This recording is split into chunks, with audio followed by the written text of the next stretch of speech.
नमस्कार। कक्षा 7 के सभी बच्चों को जय हिंद। तो बच्चों, हम लोगों ने कल पिछली वाली वीडियो में प्रश्नावली 2.4 का क्वेश्चन नंबर 7A तक सॉल्व कर लिया था। तो बच्चों, आज हम लोग 7A के आगे के क्वेश्चंस को सॉल्व करेंगे। तो अगर बच्चों आप लोग वीडियो पर नए हैं तो वीडियो को लाइक, सब्सक्राइब एंड शेयर करना बिल्कुल ना भूलें। तो बच्चों, करना क्या है, आपको अपनी फेयर कॉपी निकालनी है जिस पर आप अपने रेगुलर नोट्स बना रहे हैं, वही आपको अपनी फेयर कॉपी निकालनी है। और साथ में आपको अपनी रफ कॉपी साथ में हमेशा रखनी है, और साथ में आपको ये वाली अपनी बुक भी साथ में रखनी है।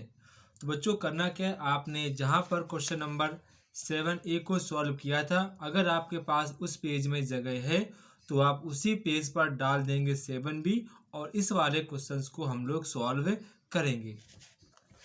तो बच्चों, यहाँ पर आपका जो क्वेश्चन है आपसे कह रहा है कि आपको जो आकृति दी गई है, आकृति का आपको परिमाप ज्ञात करना है। तो बच्चों, बेसिक आपके मन में ये आ रहा होगा कि सर इस आकृति के परिमाप का फार्मूला क्या होता है, तो आप इसके विषय में सोच रहे होंगे।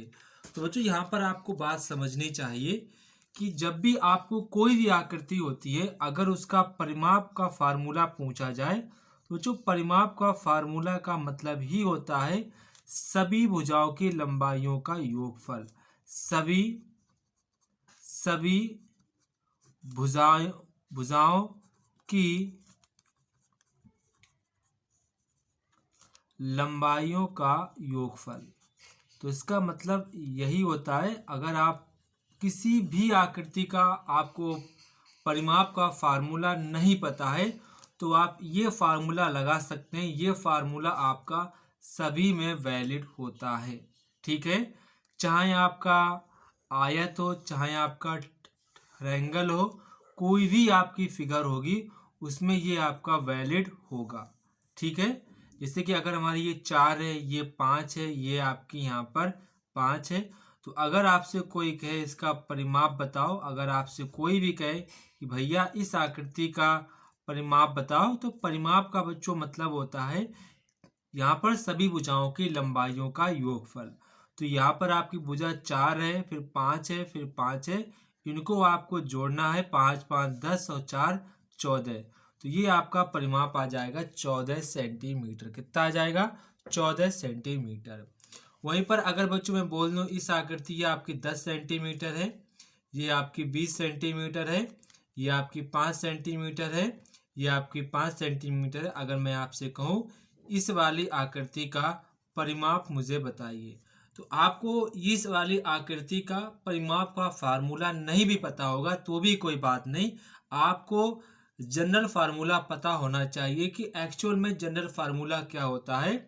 सभी भुजाओं की लंबाइयों का योगफल।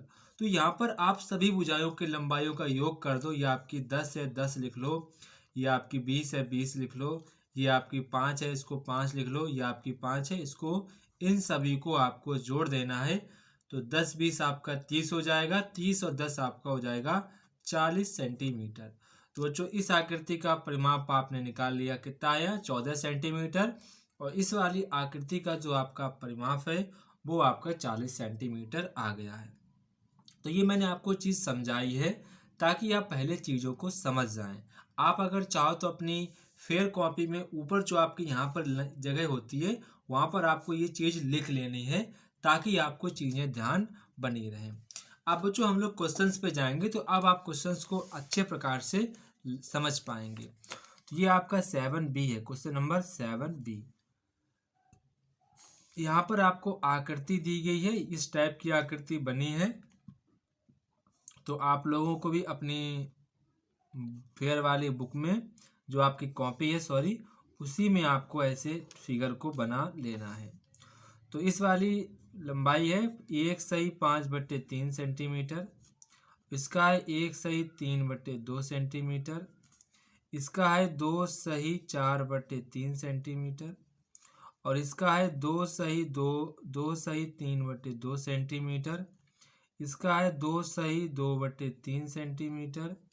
और इसका है 1/2/5 सेंटीमीटर। तो ये आपको सारी भुजाएं दी गई। आपसे पूछा क्या गया, आपसे पूछा गया परिमाप बताइए। क्या पूछा गया है, आपसे परिमाप पूछा गया, परिमाप क्या होगा। तो परिमाप का मतलब ही होता है कि सभी भुजाओं की लंबाइयों का योगफल। तो यहाँ पर आपको सभी भुजाओं की लंबाइयों को जोड़ देना है। तो बच्चों अब हम इन सभी भुजाओं की लंबाइयों का योगफल करेंगे।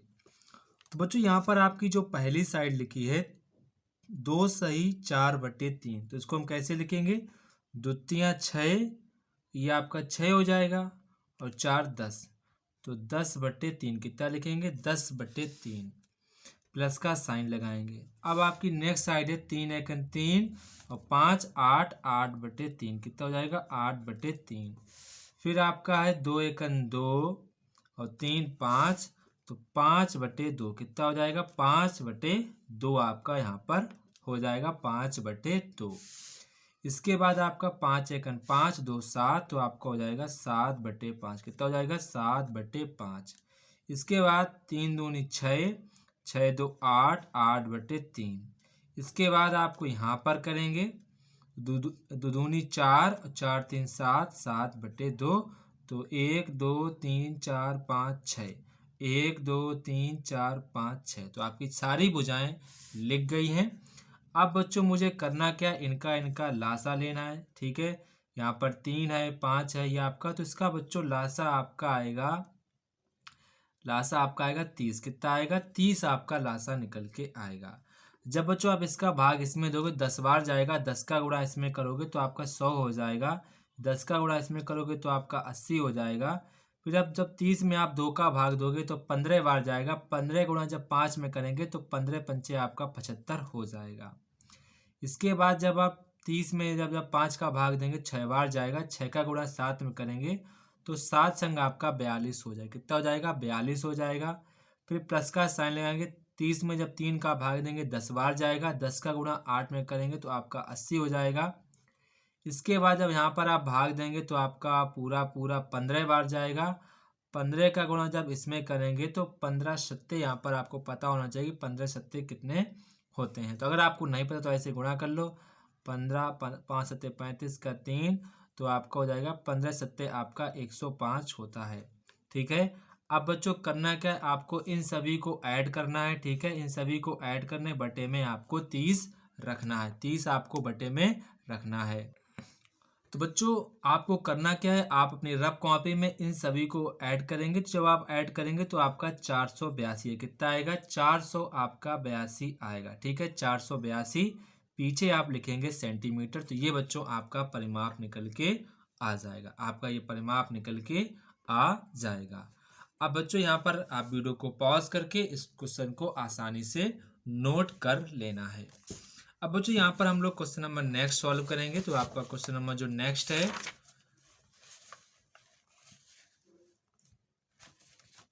तो ये आपका रहा क्वेश्चन नंबर आपका 8। तो क्वेश्चन नंबर यहाँ पर आप 8 को सॉल्व करेंगे, क्वेश्चन नंबर 8। ठीक है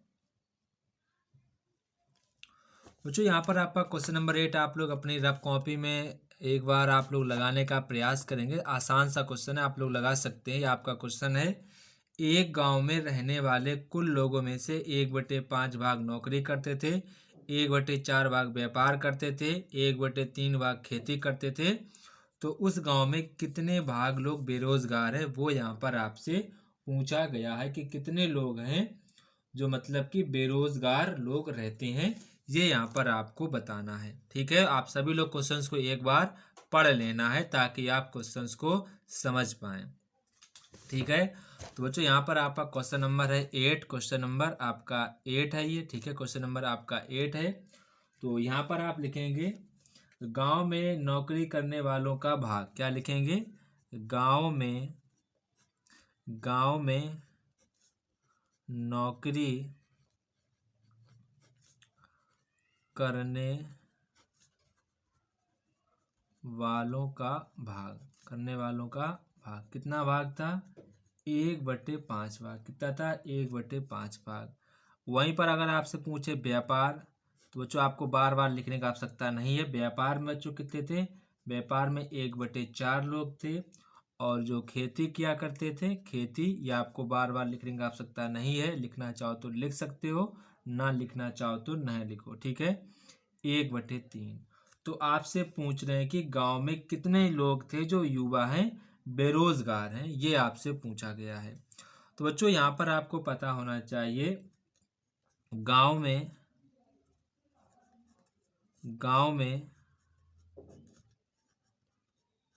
बेरोजगार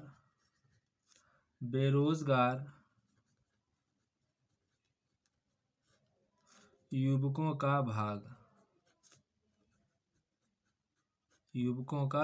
भाग ये आपसे पूछ रहे हैं।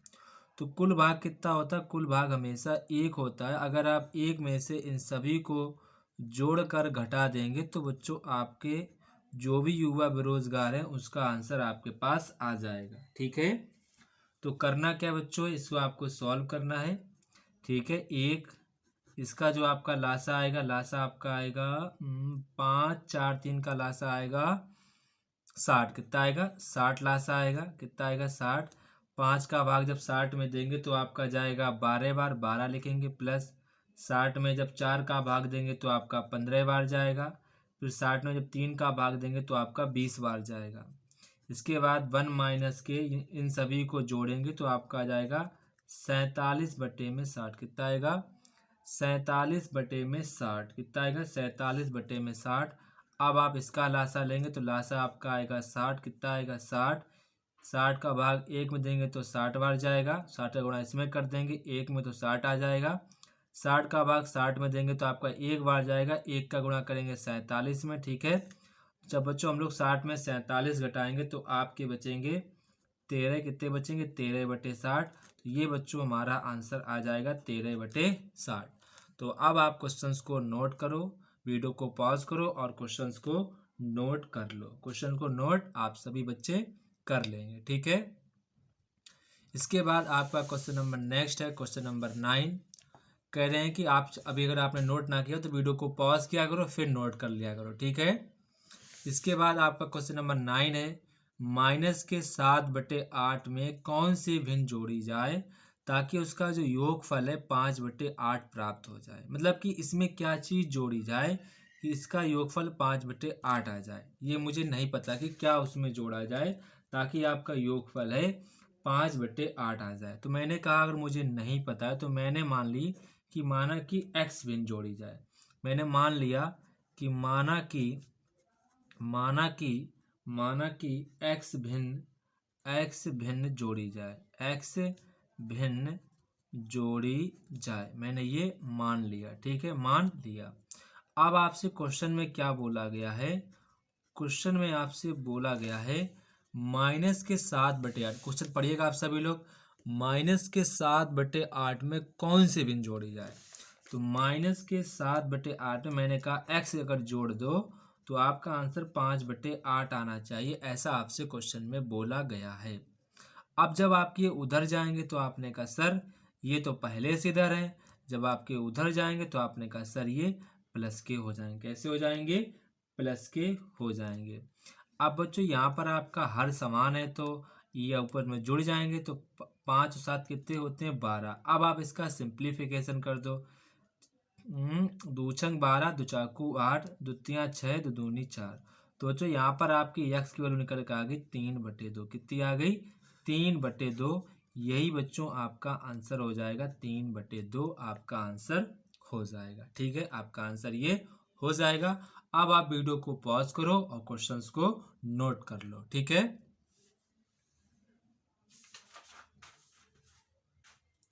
वीडियो को पॉज कर लो और क्वेश्चंस को नोट कर लो, ठीक है।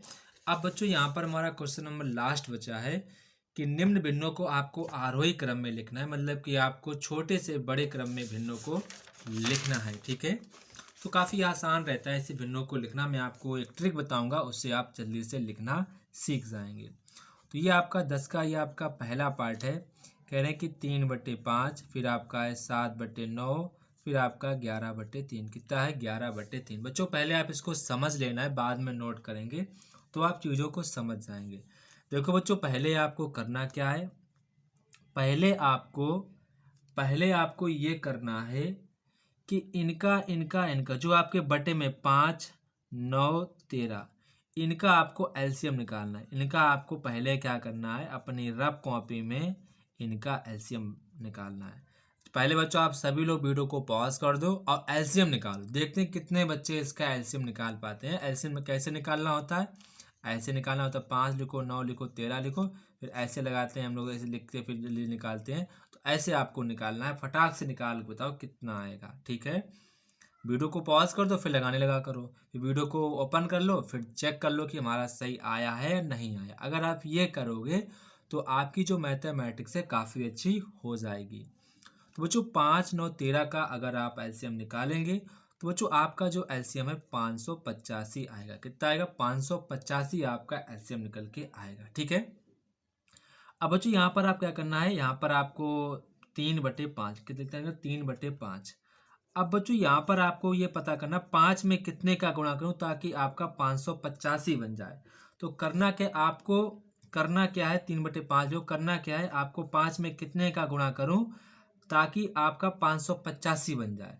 तो 5 का इसमें भाग दे दो। 5 का जब भाग दोगे तो 5 एकन 5, 5 एकन 5, इधर 3, तो 5 सत्ते 35, यानी कि आपका 177 बार ये आपका जाएगा, 177 बार जाएगा। तो जितना आपने नीचे गुणा किया है उतना ही आप ऊपर गुणा करेंगे। ठीक है, जितना आपने नीचे गुणा किया है उतना ही आप ऊपर गुणा करेंगे। ये आपको समझ में आया कि आपका 177 कहाँ से आया, कहाँ से आया। मैंने क्या किया, 5 का 585 में भाग दिया है। अगर आप भाग दोगे तो 5 एकन 5, 5 एकन 5, 5 एकन 5, बचा 3, 5 सत्ते 35। जो आपका ये आया 117 आया, उसका गुणा मैंने यहाँ पर किया, उसका गुणा आपको ऊपर कर देना है। ठीक है, कर देना है। इसके बाद जब आप इनका गुणा करोगे तो हमेशा आपका जो आपने एलसीएम लिया वही आएगा। कितना आएगा, एलसीएम लिया वही आपका आएगा। अब इनका आपको ऊपर गुणा करना है। 3 का गुणा इसमें करोगे तो आपका आएगा 351। कितना आएगा, 300 आपका 51 आएगा। इसके बाद 7/9 सेम आपका वही प्रोसेस रहने वाला है। अब आपको 500 जो आपका लिखा था 585, इसमें आपको 9 का भाग देना। 9 का जब आप भाग दोगे तो 9 छक्के 54, 54 बचेगा 4, 9 पन्ना 45, जो आपका 65 बार जाएगा। तो 65 का गुणा नीचे कर दो और 65 गुणा ऊपर कर दो। जो नीचे गुणा करना पड़ता है वही ऊपर करना पड़ता है। अब जब बच्चों आप इनका गुणा करोगे तो हमेशा आपका 585 ही आएगा। ठीक है, 585 आएगा। अब जब 65 और 65 का गुणा 7 में करेंगे तो बच्चों आपका आएगा 455। कितना आएगा, 400 आपका 55 निकल के आएगा, 455। इसके बाद जब आप 11/13 करेंगे, 11/13, तो फिर आपको यहाँ पर 11/13 क्या लिखना, 11/13 लिखना है। फिर गुणे का साइन लगाओ, फिर से आपको करना है 585 में आपको 13 में भाग देना। 13 का भाग दोगे तो बच्चों आपका ये जाएगा पूरा 45 बार। कितने बार जाएगा, 45 बार जाएगा। तो 45 से गुणा आपको नीचे करना है, 45 से गुणा आपको ऊपर करना है। इसके बाद जब भी आप नीचे का गुणा करेंगे तो हमेशा जो भी आपका एलसीएम आया था हमेशा यही आपका सेम आएगा। अब आपको 45 और 11 का आपस में गुणा करेंगे रफ कॉपी में, तो बच्चों आपका 495। कितना आएगा, 495 आएगा। अब आपको ये भिन्न नहीं देखनी, ये बताओ इसमें से कौन सी आपकी सबसे छोटी है। तो आपने कहा था सबसे छोटी हमारी भिन्न है 351, 351। अब एक्चुअल में 351 क्या थी, 3/5। तो पहले आपकी छोटी भिन्न कितनी हो जाएगी, छोटी भिन्न आपकी 3/5 हो जाएगी। फिर आपकी बड़ी भिन्न कौन है, फिर आपने कहा 455 बड़ी है, तो आपकी फिर हो जाएगी 7/9। एक्चुअल में क्या थी, 7/9 थी। इसके बाद आपकी है 495, तो ये एक्चुअल में क्या थी, 11/13 थी। तो ये बच्चों आपका आंसर निकल के आ गया है। मैं उम्मीद करता हूँ कि आपको ये सवाल समझ में आ गया होगा। ठीक है, तो यहाँ पर आपको कोई दिक्कत है तो आप लोग मुझे कमेंट बॉक्स में कमेंट करके बता सकते हैं। ठीक है, काफ़ी आसान था, बस आप चीज़ों को आपको समझना था। ठीक है, तो बच्चों अब आप यहाँ पर बी वाला यहाँ पर लगाएंगे, 10 का बी वाला लगाएंगे। ठीक है, 10 का बी पार्ट, 10 का बी पार्ट लगाएंगे। तो ये आपका क्वेश्चन 10 का बी पार्ट यहाँ पर देखें, 2 सही 1/4 है, कॉमा है, 1 सही 1/2 है, 3 सही 2/3 कितना है? 3 सही 2/3 है। तो इन फ्रैक्शंस को आपको आरोही क्रम में ही लिखना है। तो पहला बच्चों आपका काम ये होना चाहिए, आप इन फ्रैक्शंस जो आपने लिखी, जो आपने भिन्न लिखी हैं, इन भिन्न को आपको सिंपल भिन्न में कन्वर्ट करके लिखना होता है। तो पहले 4 दूनी 8, 8 1 9, तो आपका 9/4 कितना हो जाएगा? 9/4। फिर आप 2 1 2 प्लस 1 करेंगे तो 3/2 हो जाएगा। 3 तिरके 9 और 9 10 11, तो आपका 11/3 हो जाएगा। फिर आपको करना कि आपको जो भी आपकी नीचे संख्याएं लिखी, इनका आपको एलसीएम निकालना। क्या निकालना? एलसीएम निकालेंगे तो 4 है, 2 है, 3 है। अब इनका तो आप एलसीएम निकाल ही लेंगे। एलसीएम ऐसे करके निकालना है, 4 2 3 ऐसे करके एलसीएम निकालो फटाक से अब कॉपी में। जब आप बच्चों इनका एलसीएम निकालेंगे तो आपका एलसीएम आएगा 12। कितना आएगा? 12। बस आपका काम हो गया। अब आप लगा लेंगे। तो 4/9, 9/4 कितना है? 9/4। 9/4 बराबर लिखो 9/4। आप बच्चों यहाँ पर अगर आप 4 का भाग 12 में 4 का भाग देंगे, मतलब कि 12 में 4 का भाग, तो आपका कितनी बार जाएगा? 3 बार जाएगा। तो 3 का गुणा नीचे करो, 3 का गुणा ऊपर करो, तो 9 तियाँ आपका 27 हो जाएगा और 4 तियों आपका ये 12 हो जाएगा। कितना हो जाएगा? 12 हो जाएगा। इसी प्रकार आपको सेम 3/2 इक्वल करना है 3/2। तो यहाँ पर 2 में कितने गुणा करो ताकि 12 बन जाए? सेम वही भाग है कि 2 में आपका 12 में आप 2 का भाग हो तो 6 बार, तो 6 का गुणा नीचे करो, 6 का गुणा ऊपर करोगे तो 6 18 और नीचे आपका ये 12 बन जाएगा। कितना बन जाएगा? आपका ये 12 बन जाएगा। इसके बाद आपको 11/3 कितना लिखना? 11/3। तो 11/3 यहाँ पर आपने 12 लिखा, तो 3 में कितने का गुणा करूँ ताकि 12 बन जाए? तो आप बस खाली 12 में 3 का भाग दो तो आपका 4 बार जाएगा। तो 4 का गुणा नीचे कर दो, 4 का गुणा ऊपर कर दो, तो ये आपका हो जाएगा 44, ये आपका हो जाएगा नीचे 12। तो अब बताओ इसमें इस वाले भिन्न में सबसे छोटा कौन? तो आपने सबसे छोटा है 18/12। तो एक्चुअल में 18/12 को हम लोग क्या लिख सकते हैं? 3/2। क्या लिख सकते हैं? 3/2। ऐसा साइन लगाओ। फिर आपका बड़ा कौन है? फिर आपने कहा 27/12। अब आपका हर तो समान हो गया, तो मुझे इससे कोई मतलब नहीं, बस मैं ऊपर वाली वैल्यू देखूंगा, आंसर टिक कर दूंगा। तो 27/12 एक्चुअली आपकी भिन्न क्या थी? 9/4। कितनी थी? 9/4। इसके बाद आपकी 44/12 है, 44/12। ये आपकी एक्चुअल भिन्न कितनी थी? 11/3। कितनी थी? 11/3। कितनी थी? 11/3। कितनी थी? 11/3। तो ये बच्चों आपका आंसर हो गया। तो बच्चों ये आपकी प्रश्नावली पूरी लग गई। ठीक है, पूरी प्रश्नावली कंप्लीट हो गई। अब बच्चों आपके लिए इम्पोर्टेंट इन्फॉर्मेशन है। बच्चों कई सारे बच्चे व्हाट्सएप ग्रुप में ज्वाइन हो चुके हैं, तो अगर आप अभी तक व्हाट्सएप ग्रुप में ज्वाइन नहीं हुए हैं बच्चों, वहाँ पर आपको जितना मैं यहाँ पर आपको लिखाता हूँ, वो सारी मैं चीज़ें उसमें फ़ोटो खींच कर भेज देता हूँ, और मैं अदर से अलग से क्वेश्चंस की प्रैक्टिस भी करवाता हूँ, ताकि आप लोगों की मैथमेटिक्स अच्छी हो जाए। और आपका किसी भी सब्जेक्ट में आपका कोई भी डाउट रहता है तो वहाँ पर आप पूछ सकते हैं। बच्चों करना क्या, आपको इस नंबर पर व्हाट्सएप पर अपनी क्लास मैसेज करना है, या फिर आप चाहो तो ही भी लिख सकते हो। ठीक है, ही लिख के कमेंट, ही लिख के मैसेज करो, फिर मैं आपको व्हाट्सएप ग्रुप की लिंक भेज दूंगा, या फिर आपको वीडियो के डिस्क्रिप्शन बॉक्स में जाना है, वहाँ पर आपको व्हाट्सएप ग्रुप की लिंक मिलेगी, आपको उसको ज्वाइन कर लेना है। तो बच्चों यहाँ पर आपको फ़ायदा ये रहेगा कि आपको डेली तौर पर आपको सारी वीडियो मिलती रहेंगी। ठीक है, आपको सारी वीडियो मिलती रहेंगी, और आपको जो मैं लिखाता हूँ ये चीज़ें भी आपको मिलती रहेंगी। तो बच्चों अगर आपका फिर भी कोई डाउट रहता है तो आप मुझसे इस नंबर पर पूछ सकते हैं, या फिर आप मुझसे कमेंट बॉक्स में कमेंट करके पूछ सकते हैं। तो जय हिंद बच्चों, फिर मिलते हैं अपने नेक्स्ट वीडियो पर। तब तक की आप सभी बच्चों को जय हिंद।